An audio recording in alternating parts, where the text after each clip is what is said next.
discussing some of the aspects of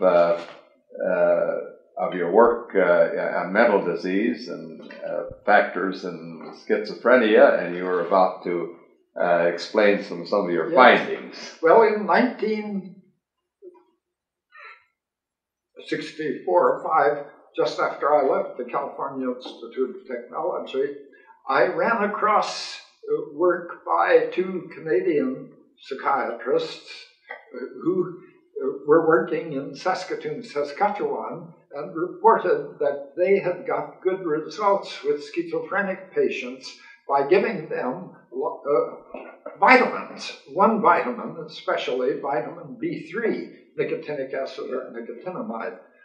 I wasn't especially interested because I think I was thinking of these vitamins as drugs. Yeah. And I haven't been much interested in drugs. Plenty of other people work on drugs in the treatment of disease. But after a while, something occurred to me. This related to the amount of this vitamin that they gave the patients. This vitamin is extremely important.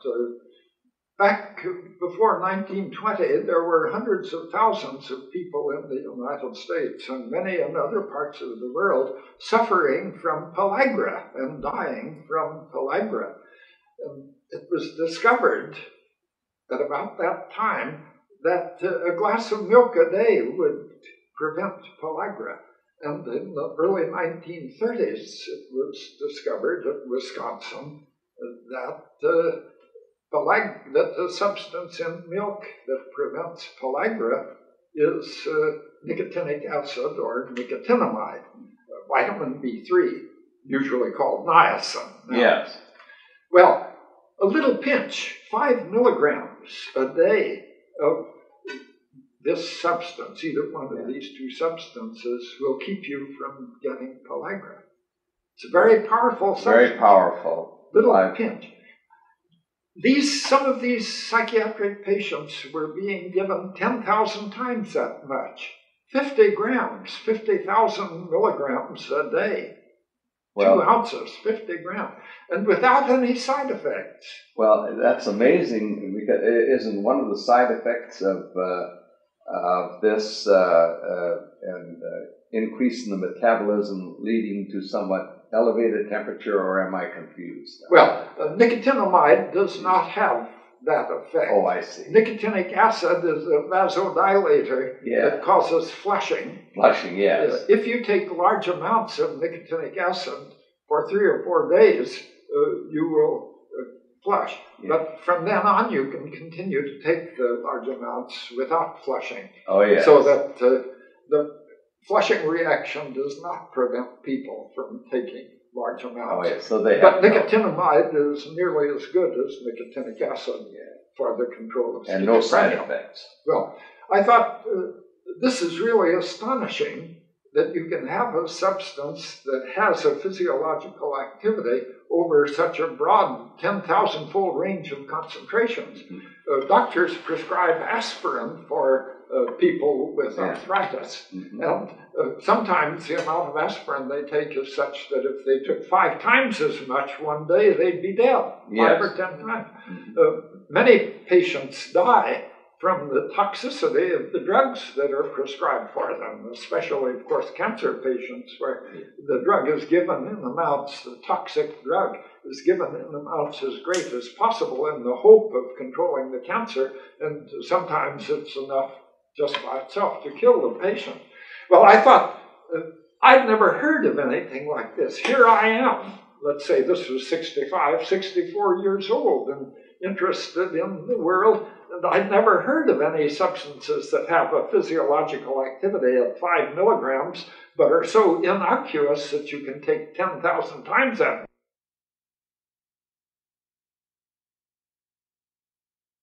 much day after day without being harmed. Yes, you take vitamin D, for instance, and you take 1,000 times as much, it would kill you. That's right. Presumably, with vitamin D, some people say that it isn't a vitamin, but is a hormone because you can manufacture it, especially if you go out in the sun. The vitamins The other vitamins, too, are not very toxic, because I found when I looked into them, nobody has ever died from an overdose of vitamin A, which is often referred to as a dangerous substance. Yes. And people get headaches or sometimes get nauseated from an overdose. Well, vitamin C, it turned out, when I looked into the matter, has value for schizophrenics, too.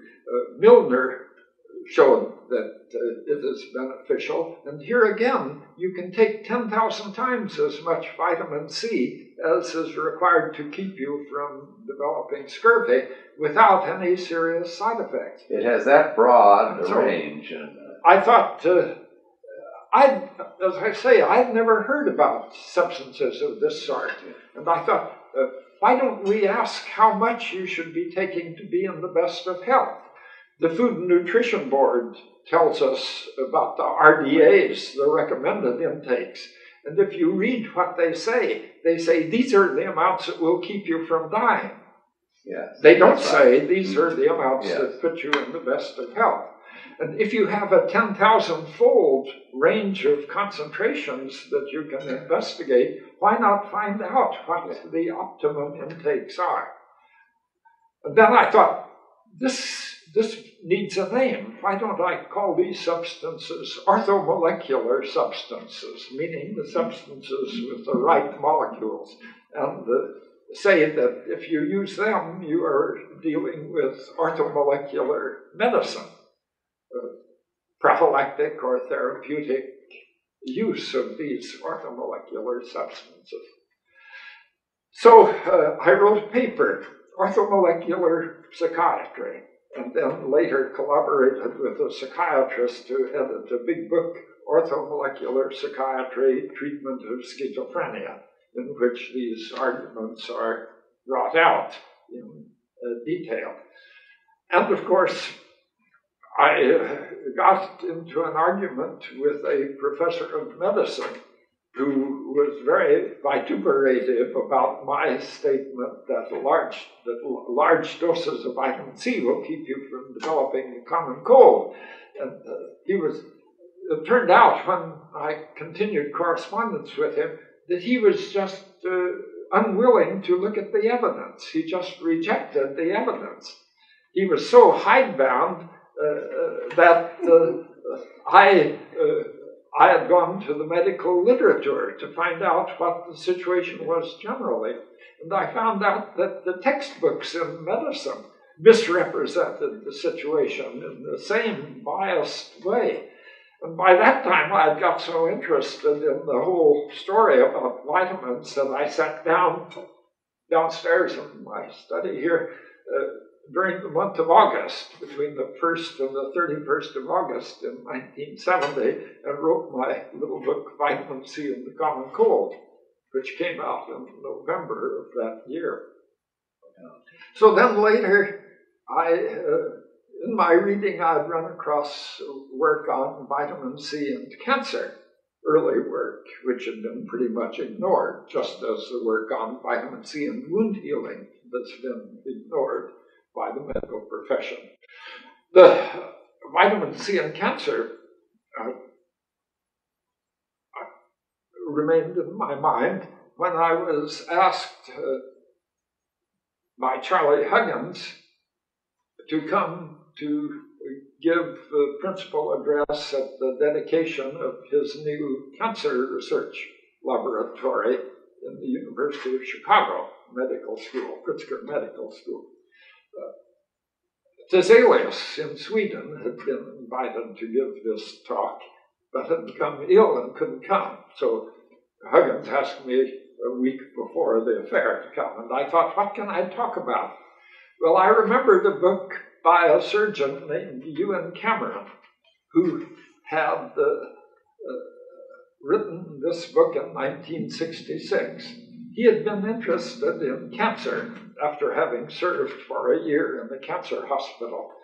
And although he was a general surgeon with some cancer patients, he kept asking himself, isn't there something we can do about this disease? And he kept trying hormones. This is for patients with the kinds of cancer that hormones have not been shown to be beneficial for, and other things, and always was disappointed. Nothing worked. In his book, which had the title Hyaluronidase and Cancer, he expressed a general principle that if we could strengthen the normal tissues, that might help them to resist infiltration by a growing malignant tumor. And I remembered, I had thought, we know something that strengthens tissues. The intercellular cement contains fibrils of collagen, which strengthen it the way that reinforcing rods strengthen concrete, reinforce concrete. And we know that the more vitamin C you take, the more collagen you synthesize. It's required for the synthesis of collagen. Is that any relationship to the use of vitamin C and perhaps in speeding healing of even simple wounds? Oh, yes. Collagen synthesis. Same principle. Yes, if you're not synthesizing collagen, the wounds won't heal. Yes. So a high intake of vitamin C causes the wounds, helps the wounds. I know, to and heal. whenever I get some cuts, I always take more vitamin C. So I thought, well, there's something I can say. So when I gave my talk in Chicago, I made this statement, and I said, looking at some epidemiological material that I found, I estimate that with the proper use of vitamin C, we could cut the mortality from cancer by 10%. A little article about my talk appeared in the New York Times, and someone sent it to Ewan Cameron in Scotland. He wrote to me asking how much vitamin C he should try. Isn't that amazing? So I wrote saying 10 grams a day. This was in 1971. So he took a hopeless cancer patient and gave her 10 grams a day of vitamin C by intravenous infusion in the hospital. And she responded in such a remarkable manner that she wanted to go home and did go home, and he arranged that she would be able to take 10 grams a day in a syrup that he prepared at home. So he tried another patient, and this patient also responded in a remarkable manner. More energy, the feeling of being miserable that these patients had went away. They had good appetites, and of course, so I went over to see Cameron, and they went back, and after a couple of years I said, do they live longer than the other patients? And he said, well, he was sure. He thought they lived twice as long after reaching the untreatable stage, the terminal stage. But the quality of life. But the quality of life was much different, yes, much better. So we set up a study in which the first 100 terminal cancer patients who had been given vitamin C were compared with 1,000 matched terminal cancer patients who had not received vitamin C but were in the same hospital. They were matched 10 with the same kind of cancer, same sex and age. It turned out that the ones who didn't receive vitamin C died within 2 months after, on the average, after reaching this terminal stage when treatment was essentially stopped, except palliative supportive treatment. And the ones who received vitamin C lived about a year, 5 or 6 times as long. Amazing. And some of them were still alive. Yes. There are even a couple, I think, of this first 100 who are still alive 10 years later, after having been considered to be terminal. But most of them felt better and lived considerably longer. Is this the main direction of your work then at your Stanford Institute? Yes, we do work on the biochemistry of vitamin C, to some extent of other vitamins, on animal. We study cancer in animals as affected by intake of vitamin C and also other vitamins. And we have some general work similar to what other people are doing on genetics of cancer, the DNA. Oh, yes. Genetic material characteristic of cancer, trying to find out just what happens that causes a cancer to develop. And here is a lot of competition, many other people doing the same thing. And then we are also working on other medical problems. We've started the study of cataract formation in the elderly, and are just starting a study of nephritis to see if it might not be possible to keep a good fraction of the people who go on a kidney machine from having to go on the kidney machine. Oh, yes. And I'm very interested in that because I've heard there are 50,000 people in the United States on kidney machines at a cost of about $5 billion a year. Yes, that's the figure I have heard also, and if you could cut it down 5%, it would be tremendous. I said the other day, I am pretty sure it would be possible to cut it by 10% if you could get people to do it. Yes. If you could get the physicians to agree. Yeah. And in fact, I was just talking with Hal Holman, the professor of medicine, formerly head of the Department of Medicine at Stanford, about this, and he is checking up on the nephrologists in Stanford about their possible interest in collaborating with us. Yes. I have a couple of ideas as to what to do.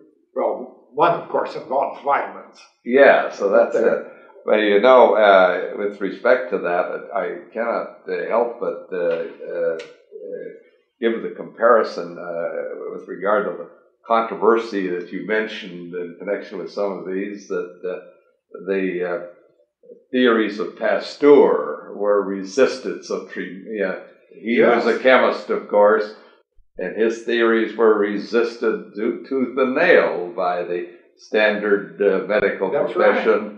And here you are, 100 years later, you've got another quite similar situation in some respects. Although I gather that there's much more acceptance of some of your things than Pasteur encountered during his lifetime. Yes. Well, I was very flattered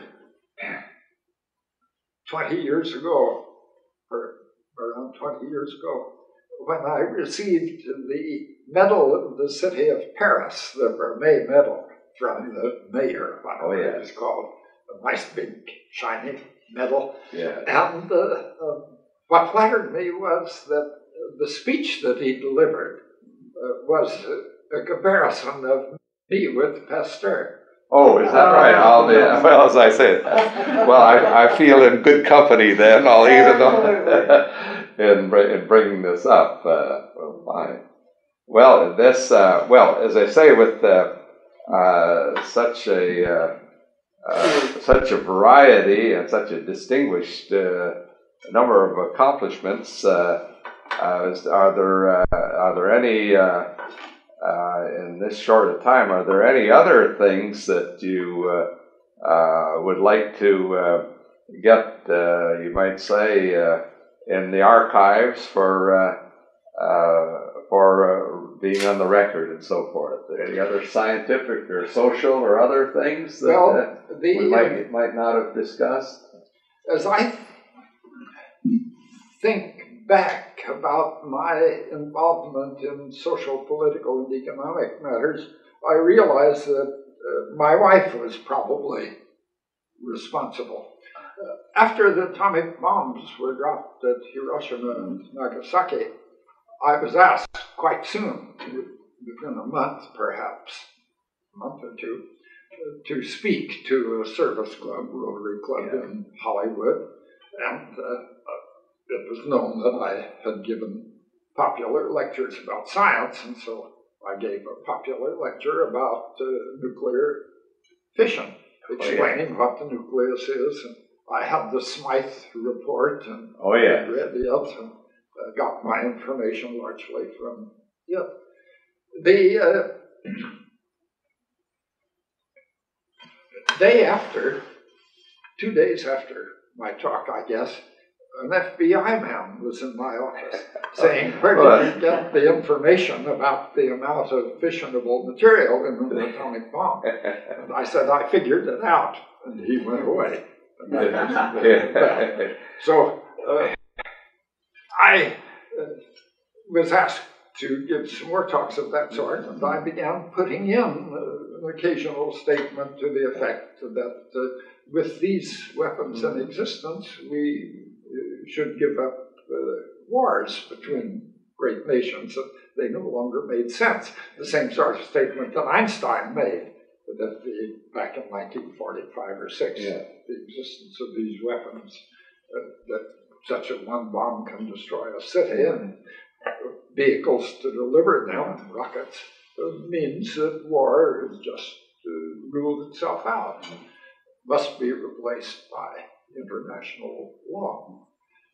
I remember my wife pointing out to me that I didn't do a very good job in these talks because I relied largely on reading clippings from the newspapers, statements that other people had made.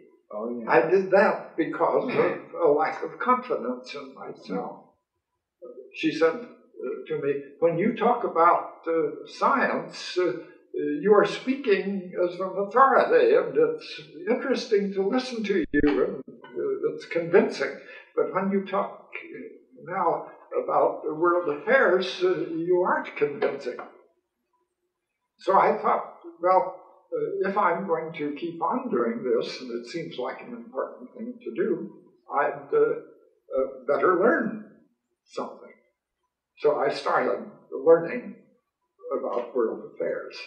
And not only about world affairs, but about nuclear weapons, and later on, of course, about radioactivity. I knew about radioactivity, but about biological things. Mm-hmm. Then I gave a talk in 1957 at the honors convocation of Washington University in St. Louis, which I devoted just to radioactive fallout and its effects on the genetic material.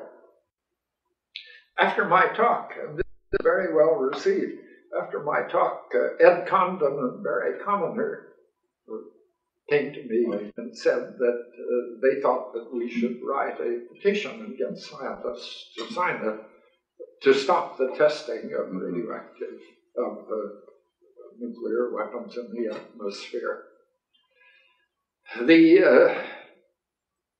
So that petition was written and circulated, and within 3 months, I think, we got 2,000 signatures, and I had a press conference and released the names of these people. And later, 13,000 people from other countries began signing, 13,000 altogether from 50 countries. I had been having trouble back in 1952. The Royal Society arranged a symposium, 2-day symposium on the alpha helix and other protein structures. I was to be the first speaker, and then there were a dozen other speakers, as I recall. And I didn't get a passport when I went. My passport was refused. That was the first time. People say that if I had gone to London, I surely would have gone again to see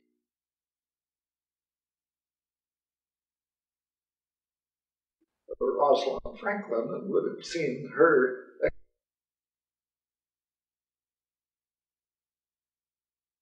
X-ray diffraction photographs of DNA, which Watson and Crick had seen. I had written to Wilkins.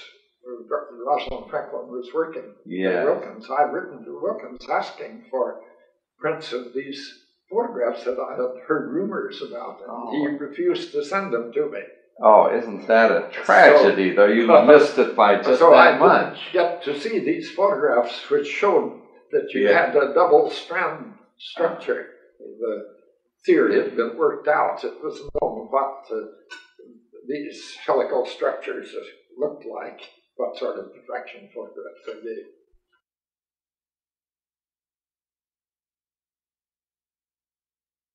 So, by 1954, fall of 1954, the State Department decided by itself that they would not keep me from going to Stockholm to get the Nobel Prize in Chemistry.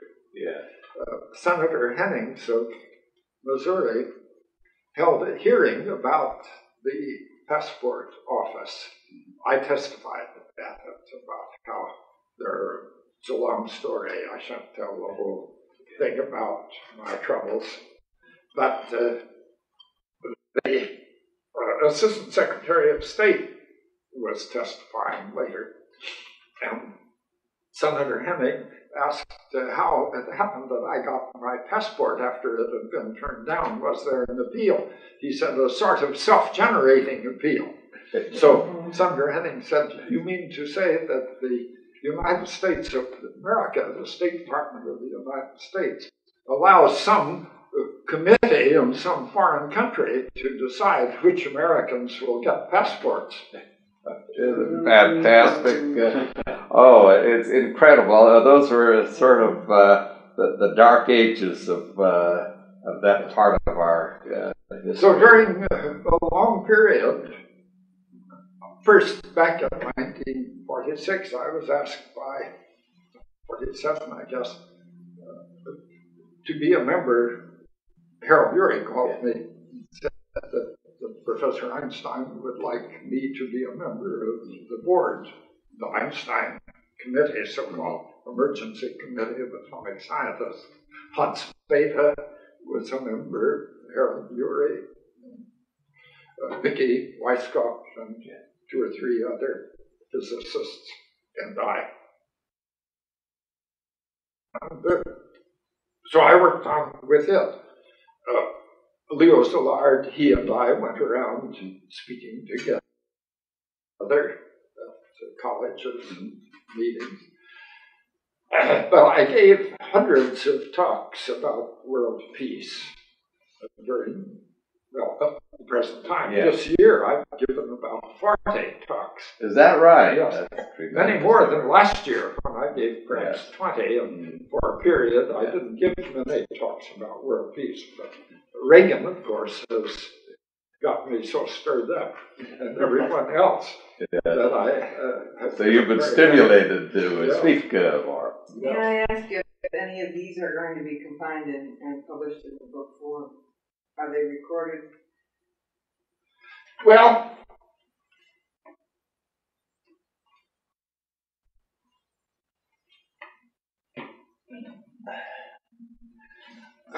I wrote a book that contained essentially amplified what I was saying around 1958. It came out in 1958 with the title No More War. This year, or last year, I wrote to the publisher,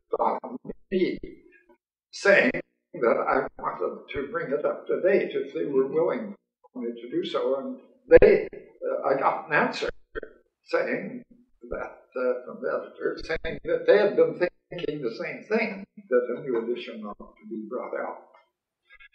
Last December, I revised it. I read the 10 chapters, and I couldn't see how to change them.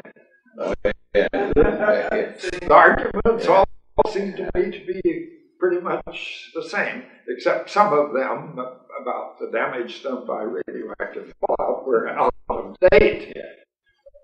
I decided that they should just be reprinted the way they are, but I added about a 5-page addendum to each chapter and put in some additional material in a couple of appendices. So it's available, essentially, what I'm saying now. Who was the publisher for that? Not me. Our institute. I'll give you a copy. Oh, fine. So this brings us up to date. Well, that is wonderful. I want to thank you very much, Dr. Pauling, for this wonderful chance to interview you, and we'll I